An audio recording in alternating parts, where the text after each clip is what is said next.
లేదో రాలేదో నాకు తెలీదు. వారికి మీ ద్వారా గుర్తు చేయదలుచుకుంది. 2011 సంవత్సరంలో శాసనమండలి ఎన్నికలలో భారతీయ జనతా పార్టీ టీఆర్ఎస్ పొత్తు పెట్టుకున్నారు. ఆనాడు ఇదే సభలో ఉన్న ఈరోజు కేంద్ర మంత్రి బీజేపీ అధ్యక్షుడు కిషన్ రెడ్డి గారు, ఎండెల లక్ష్మీనారాయణ గారు ఇద్దరు శాసనసభ్యులు బీజేపీ నుంచి టీఆర్ఎస్ అభ్యర్థికి అధికారికంగా ఓట్లేసినరు. ఒకటి. రెండవది, ఆనాడు ముగ్గురు టీఆర్ఎస్ ఎమ్మెల్యేలు కిరణ్ కుమార్ రెడ్డి గారికి ఓటేసిండ్రు. ఆ ముగ్గురు ఎవరే అంటే ఏనుగు రవీందర్ రెడ్డి గారు, కావేటి సమ్మయ్య గారు, కల్వకుంట్ల విద్యాసాగర్ రావు గారు. ఆ ముగ్గురు టీఆర్ఎస్ అభ్యర్థికి ఓటేయకుండా కిరణ్ కుమార్ రెడ్డి గారికి మద్దతు ఇచ్చినందుకు చంద్రశేఖరరావు గారు వారిని పార్టీ నుంచి బహిష్కరించడం జరిగింది. ఆ సందర్భంగా ఎమ్మెల్యే 23 వరకు పార్లమెంటులో ఏ సందర్భం వచ్చినా అధికారికంగా అక్కడ రికార్డులు ఉన్నాయి. కావాలంటే వారి పెద్దలు పోచారం శ్రీనివాసరెడ్డి గారు, నామ నాగేశ్వరరావు గారికో లేకపోతే కేశవరావు గారికో వారు అడిగితే ఎన్ని బిల్లులు వచ్చినప్పుడు లోక్సభలో కానీ రాజ్యసభలో కానీ వారు ఎవరి పక్షాన నిలబడి ఎవరికి మద్దతు పలికినరో అక్కడ సజీవంగా సాక్ష్యాలు ఉంటాయి. త్రిబుల్ తలాక్ కావచ్చు, 370 ఆర్టికల్ కావచ్చు, రైతు వ్యతిరేక నల్ల చట్టాలు కావచ్చు, జిఎస్టీ కావచ్చు, నోట్ల రద్దు కావచ్చు, ఇట్లా చెప్పుకుంటూ వెళ్తే కొన్ని వందల బిల్లులు లోక్సభలో రాజ్యసభలో వచ్చినప్పుడు టీఆర్ఎస్ పార్టీ స్పష్టంగా ఒక సందర్భంలో రాజ్యసభ సభ్యుడు అక్కడ బిల్లు ఉన్నదంటే ప్రత్యేకమైన విమానం వేసుకొని పోయి మోడీ గారికి అనుకూలంగా ఓటేయడం జరిగింది. Bharatiya Janata party, BRS, BJP ఒకే రకమైన ఆలోచన విధానంతో గత 10 సంవత్సరాలు ప్రభుత్వాలను కలిసి నడుపుకున్నారు. వాళ్ళిద్దరు కలిసి చర్చించుకున్నారు.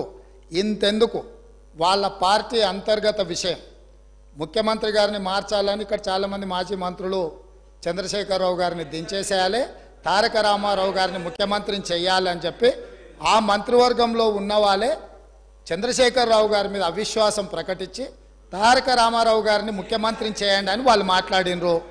వాళ్ళందరూ ఒత్తిడి తట్టుకోలేక చంద్రశేఖరరావు గారు వెళ్ళి నరేంద్ర మోడీ ప్రధానమంత్రిని కలిసి నేను అక్కడి నుంచి మా వాళ్ళు తప్పుకోమంటుండ్రు, తప్పుకుంటా తారక రామారావు గారిని తెలంగాణ రాష్ట్రానికి ముఖ్యమంత్రిని చేస్తా, మీరు నాకు అనుమతి ఇవ్వమని అడిగినరని, నేను వారసత్వ రాజకీయాలు లేకపోతే రాచరికాలను నేను సమర్థించను, నేను వ్యతిరేకిస్తున్నా, అది ఎలా సాధ్యమో అని నేను చంద్రశేఖరరావును నిలదీసినని భారత ప్రధానమంత్రి తెలంగాణ రాష్ట్రానికి వచ్చినప్పుడు స్పష్టంగా ప్రకటన చేసిండు.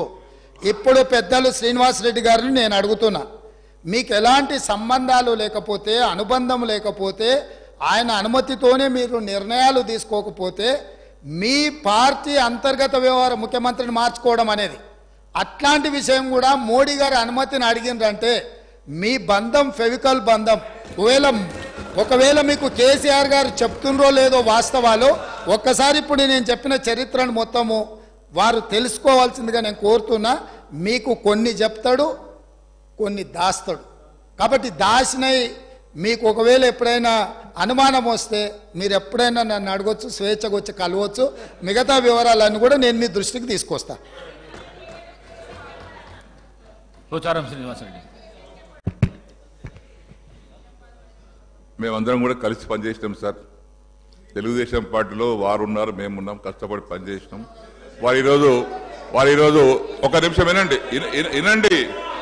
వినండి, ఇదే ఓపిక ఉండాలండి. శాసనసభలో మాట్లాడే ఓపిక కాదు, ఇనే ఓపిక కూడా ఉండాలి. వారు చెప్పారు. ఒక్క నిమిషం బ్రదర్ వినండి.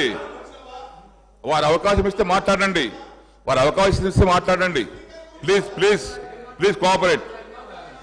వారు మాట్లాడడానికి ఒకవేళ బీజేపీతోనే మాకు పెవికాల సంబంధం ఉంటే 4 బీజేపీ శాసనసభలు ఓడించినటువంటి అభ్యర్థులు ఎవరు సార్? బీఆర్ఎస్ పార్టీ అభ్యర్థి ఓడించాం. 2011లో గౌరవ ముఖ్యమంత్రి గారు అన్నారు, 2011లో ఆ రోజు శాసన మండలికి ఎన్నిక జరిగితే ముగ్గురు టిఆర్ఎస్ శాసనసభ్యులు కాంగ్రెస్ ఓటేసినటువంటి మాట వాస్తవం. సస్పెండ్ చేసిండ్రు.